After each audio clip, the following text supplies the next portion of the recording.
Tennis elbow, also known as lateral epicondylitis, is by far the commonest elbow condition that I see in my practice. It is a condition that involves pain on the outer aspect of the elbow, as well as swelling and tenderness.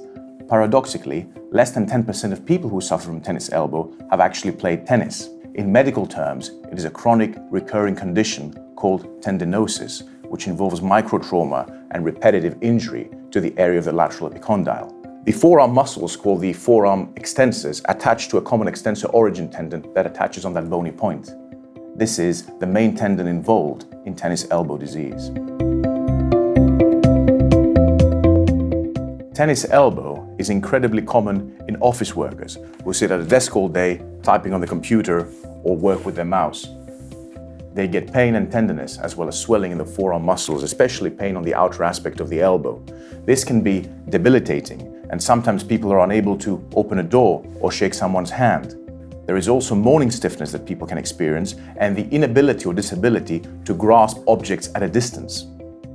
This obviously becomes a nuisance after some time because people cannot go about doing their activities of daily living, including their sports and hobbies.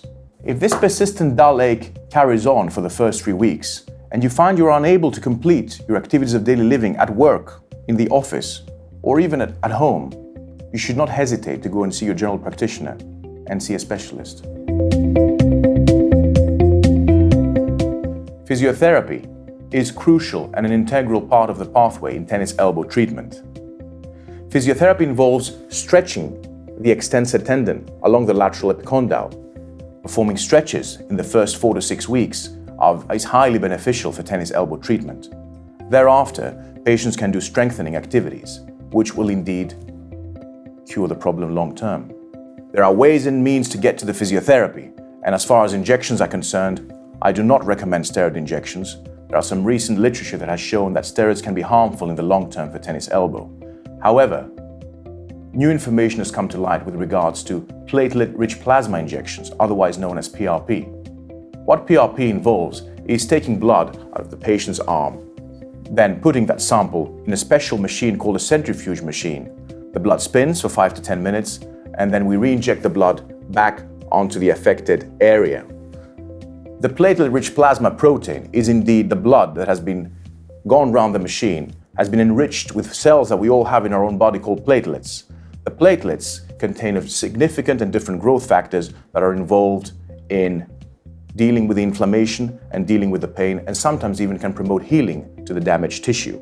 I strongly recommend platelet-rich plasma protein treatment to patients that come and see me in the acute stages of tennis elbow.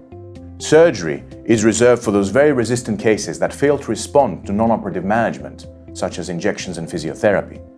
Surgery involves a general anesthetic and a small incision along the lateral epicondyle of the elbow, releasing the diseased portion of the tissue that is inflamed and reattaching the healthy tissue back on the bone with special anchors. This can be done either via open surgery, like I said, with a small incision, or sometimes via arthroscopic elbow surgery as well, depending on the severity of the condition. It is rare that I advocate surgery because in the vast majority of cases, non-operative management works very well. In reality, in most cases, tennis elbow is a self-limiting condition. Invariably, it will settle without any additional treatment. However, this may take a few months and up to 2 years in a lot of cases. It is not uncommon for this to become very chronic and for people to be very debilitated by this. That is exactly the reason why I do not want most individuals to wait that long for this to happen. They should seek treatment early and specifically and come and see us to have a special treatment plan with regards to platelet-rich plasma injections, physiotherapy. That way, their quality of life will improve much quicker.